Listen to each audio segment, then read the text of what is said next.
And I'd like to read from the Gospel this morning. And unless a couple chooses otherwise, this is invariably the text that I will read at a wedding. You'll remember the setting. Jesus hath gathered with his friends for a final meal. Jesus said, I am the true vine. My Father is the vine dresser. Every branch of mine that bears no fruit, he takes away. And every branch that does bear fruit, he prunes, that it may bear even more fruit. You are already clean by the word which I have spoken to you. Abide in me, and I in you. As the branch cannot bear fruit by itself unless it abides in the vine, neither can you unless you abide in me. I am the vine. You are the branches. He who abides in me and I in him, he it is that bears much fruit, for apart from me, you can do nothing. As the Father has loved me, so I have loved you. Abide in my love. If you keep my commandments, you will abide in my love, just as I have kept my Father's commandments and abide in his love.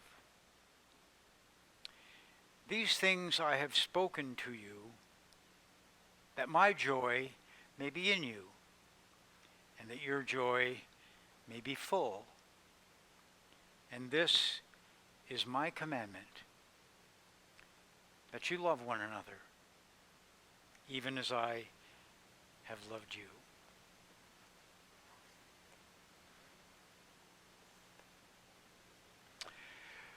So you'll remember that my Lenten discipline, this particular Lent, I have a number of them, and but in terms of our worship together, I've decided to focus on some individuals that have had meaning on my spiritual path, great meaning on my spiritual path. And I started last week with Cynthia Bourgeot, the Episcopalian priest who really introduced me to a whole line of Christian mysticism, but especially the practice of centering prayer, which I went through with you last week. I love Cynthia. Actually, she came to the church that I was serving in St. Helena and did a weekend workshop. It was fantastic. I've been in touch with her quite often since, but in terms of my own pilgrimage, she's crucial. And I just wanted to share her with all of you, and many of you, I think, have probably looked up some of her interviews and offerings on YouTube. And yeah, like that. And this morning, another of the luminaries in my life is Jim Finley. Jim Finley.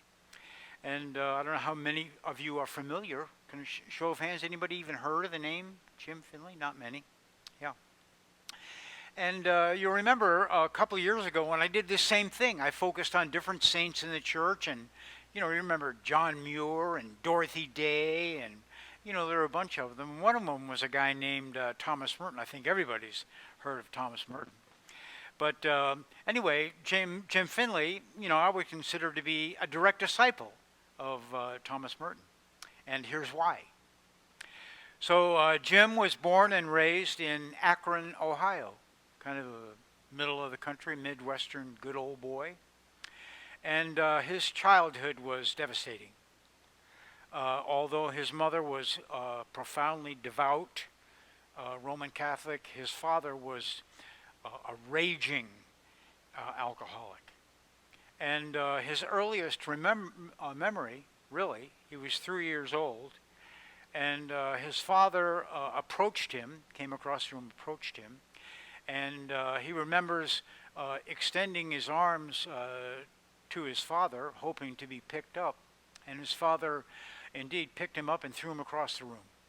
And his head slammed into a table, lacerated his forehead, which his mother and his aunt immediately tried to conceal, but the violence only continued, and that was his home, and he experienced on an almost daily basis his mother being beaten by his father. And so he found refuge in the church, and looking at a crucifix in the Catholic Church that he had to attend every Sunday, he identified with Jesus. He said, that guy knows pain. He knows what I'm going through. And so he found a place inside of himself that his father couldn't touch, as many children in environments like that do. They find a place inside of themselves that their parents can't touch. And so Jim got off to a rough start. And in high school, he had taking a religion class, he came across the notion of a monastery. He'd never heard of such a thing. And he said, gee, there are places where people can just go to only just to be in that place where I go. And I think he was a sophomore or a junior in high school, he went to the library and picked out a book by Thomas Merton called the Book of Jonah. And it was really a day-to-day diary of Thomas Merton in the monastery. And there was a sentence in that book that just, came alive for him, as sentences do for all of us. You read something, it's like, wow. And the sentence was, as for me, I have only one desire: silence, and to disappear into God. As for me, I have only one desire: silence, and to disappear into God. And although, a lot of the book about the book of Jonah was lost on, a 14 or 15-year-old James Finley, when he read that sentence, he said, me too. Me too. All I want is to disappear into God. And so he went to the monastery right out of high school, against the wishes of his father. His father said, if you go to that monastery, I'll kill your mother. And when he arrived at the gate of the monastery, the first question that was asked him was, do your parents know that you're here? And he said, they've been praying about this for years. Yeah, they know. And so he was at Gethsemane Monastery outside of Kentucky, outside of Louisville, Kentucky, for 5 years. And Thomas Merton was his novice master. In other words, he was in daily conversation with Thomas Merton for 5 years. Very tragically, at the end of those 5 years, he was sexually abused by a superior monk, and he left the monastery. Never told anybody, never told Merton, never told his superiors, just left. And you can only imagine the trauma. 18, 19-year-old, looking for sanctuary. Anyway, he goes on through his life and through his education. One of the great blessings of him is that he's brilliant. He's got a great, great mind and a very, very damaged heart. It's an interesting combination. And after years of education and becoming a clinical therapist, he began to talk about Thomas Merton. And he was invited to go and lecture on a number of occasions. Tell us about your experience with Thomas Merton. And he put them into a book, and the book became a set of CDs entitled The Path to the Palace of Nowhere. The Path to the Palace of Nowhere. And it's an expression really used by a Buddhist monk whose name is Shuangzi. It's very quite famous. this resource came up on Sounds True, which is the audio resource that I refer to quite often. And I snatched it right up. I'm not sure how many years ago, but nor can I tell you how many times I've gone through this from start to finish. It's one of the staples of my spiritual life. Matter of fact, every time I go down to Gethsemane, the only thing I load in my car is Jim Finley talking about his time with Thomas Merton, and it's quite good. You know, I was listening one day to another luminary who I'm not going to talk about. It was Deepak Chopra, and Deepak talks about how, as a young man, his father would bring him to different holy men in India for what's known as darshan. And I was intrigued by this notion of darshan as a young man. And Deepak said, darshan is the thing that most people in the West don't understand. Darshan is what happens when the ethereal vibrations of a holy man vibrate in you. And the illustration that Deepak gives is that if you have a guitar, two guitars in a room, one guitar here and another guitar back in the other corner, and if you hit one of those strings, bong, the other string at the other end of the room will actually start vibrating to the same vibration. And that's darshan. You go and you sit in the presence of a holy man, and the vibration from the being of the holy man resonates in your own heart. That's the way I feel about Jim Finley. And I really don't care what he says. It's just the way that he says it, just who he is. I've been on retreat with him a number of different times, and I always come away with my heart just touched because he knows what it's like to be damaged and to come out better. And when he talks about love, I can feel it in my bones almost. And so I'm going to show you a little quick video that Jim Finley made about a year ago in the midst of COVID. And he was asked a very simple question: how are you doing? What are we supposed to do in the midst of all this? And so it's his reflection on how we make our way together through this pandemic. And it's I don't know, it's pretty good. And it's entitled Renewing That in Us That Sees the Light. And here's the assumption. You all know God's in your heart.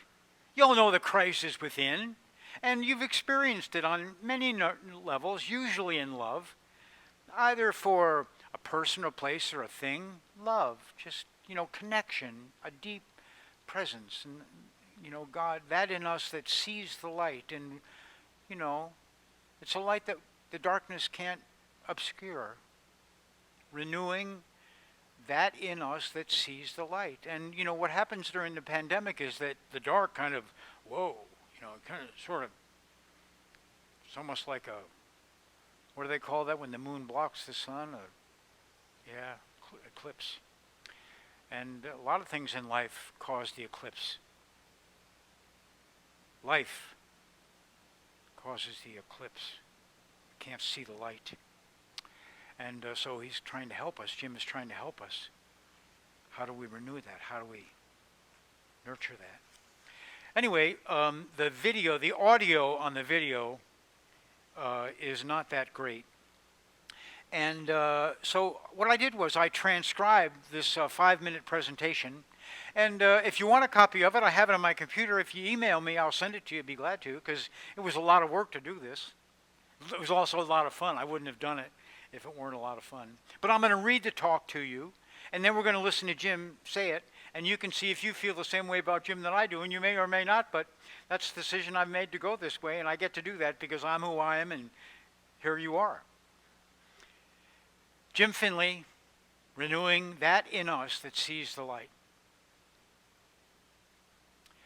In reflecting on this pandemic, I think one way of expressing the wisdom that matters now is that we renew our faith that there is that in us that has seen the light. That is, we've tasted the gift and miracle of our life.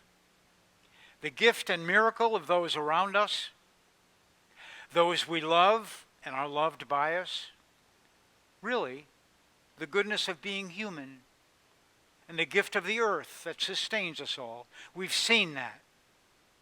We've seen that. And we also know that in these trying times, there is that in us that can't see it right now.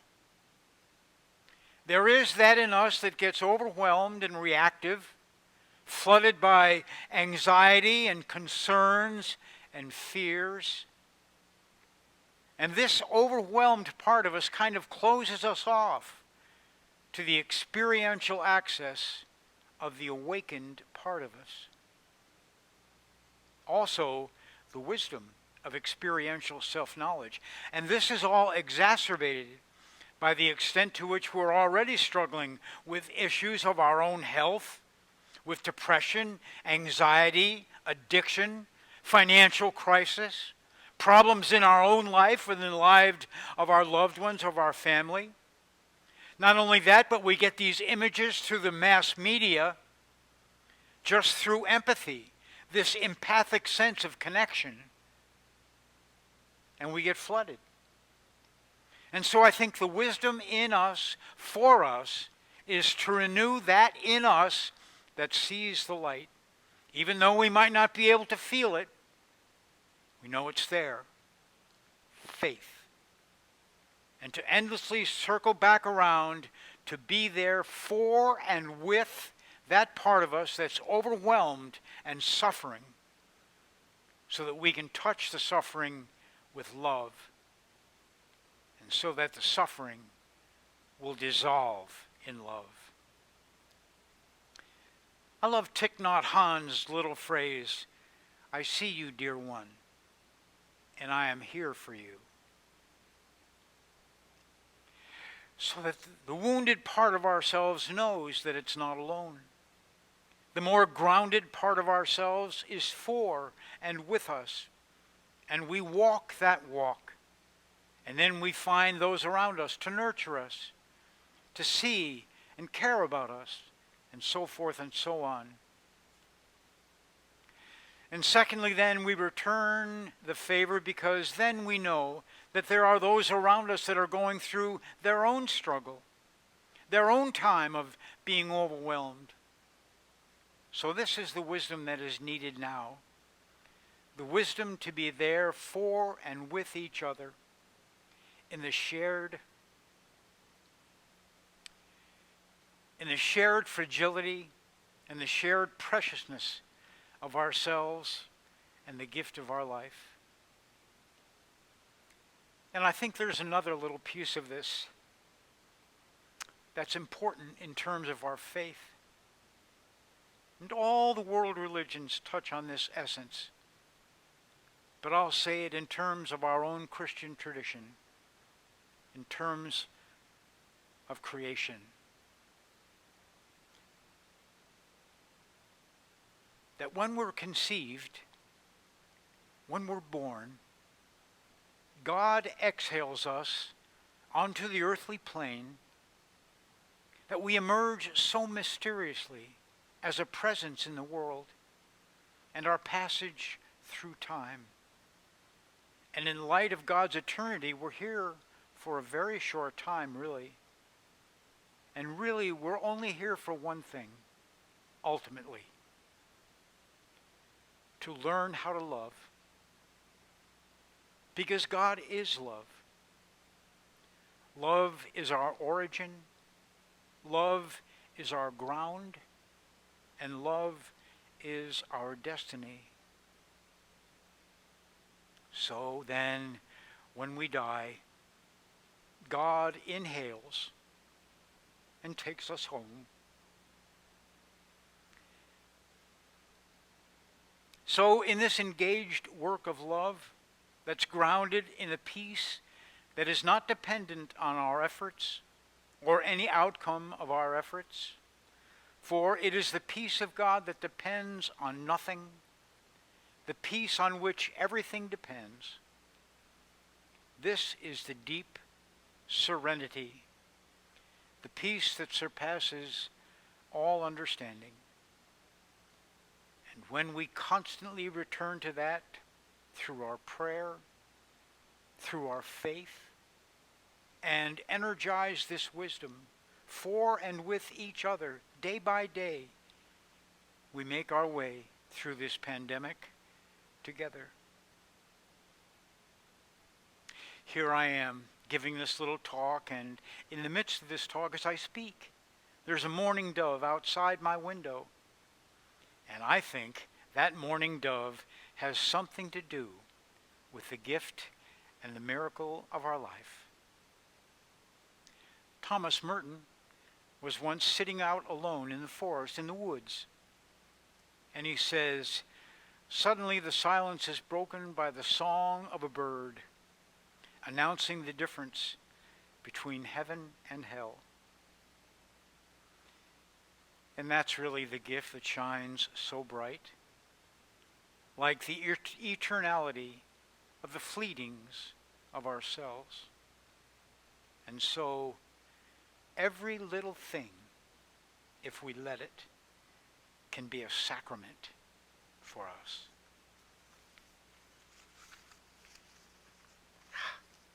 Man, that guy's good. And miracle of our life, the gift and miracle of those around us, those who love and are loved by us. Really the goodness of being human and the gift of the earth that sustains us all. We've seen that. We have seen it. Then we also know that in these trying times, there's that in us that hasn't seen it yet. Namely, there's that in us that gets overwhelmed and reactive and flooded by anxieties and concerns and fears.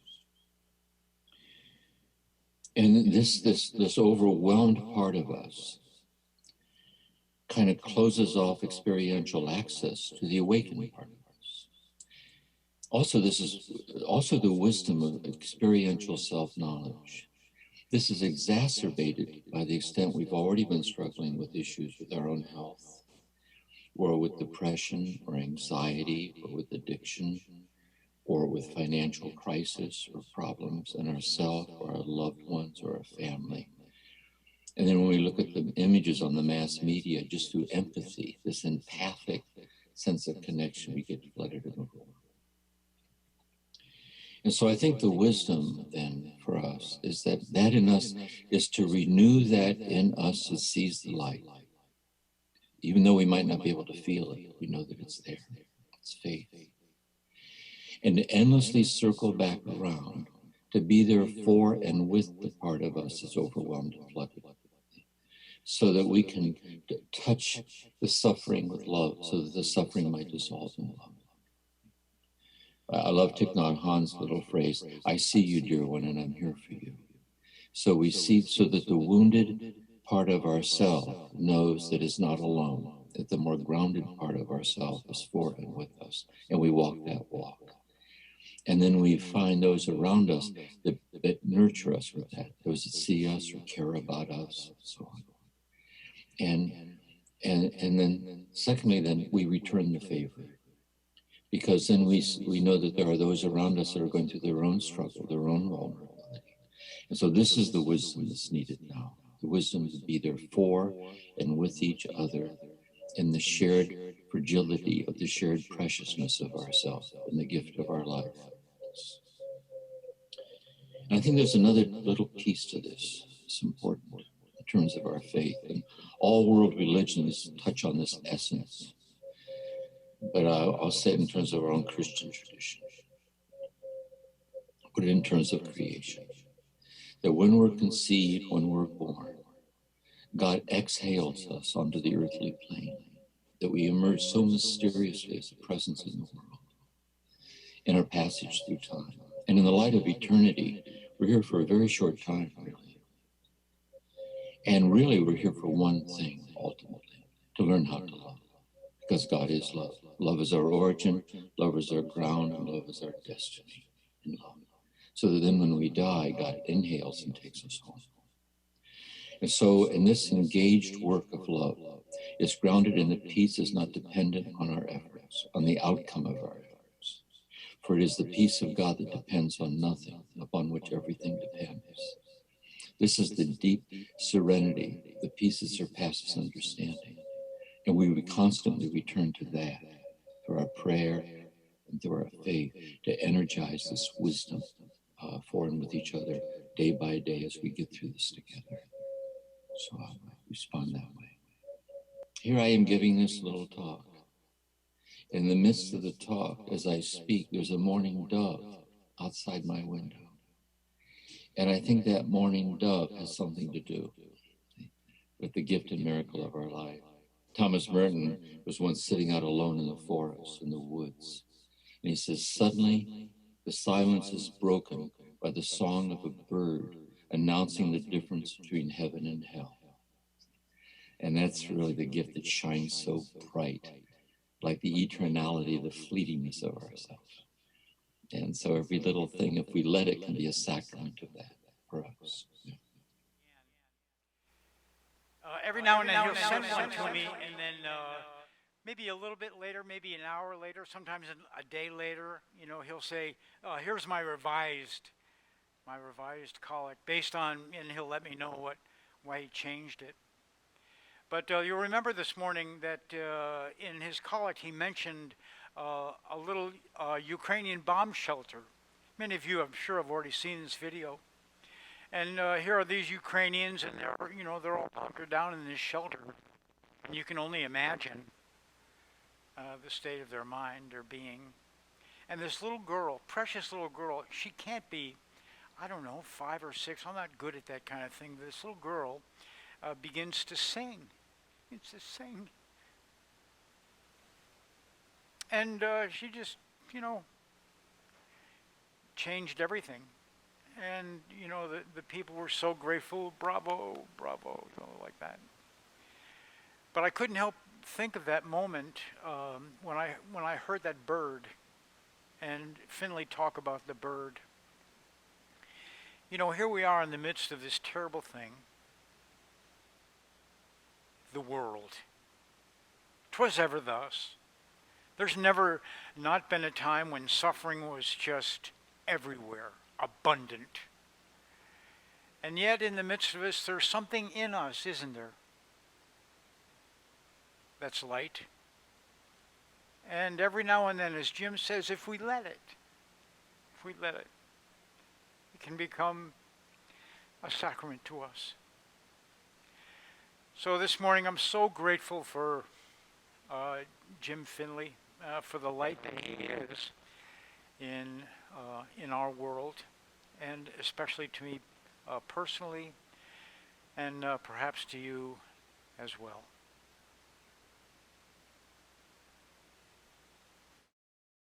Contributions to St. Luke's Episcopal Church help to make the digital ministry and other outreach within the community possible. If it is in your heart to make a donation, St. Luke's secure PayPal link, as well as the church's mailing information, may be found in the description of this video. Thank you.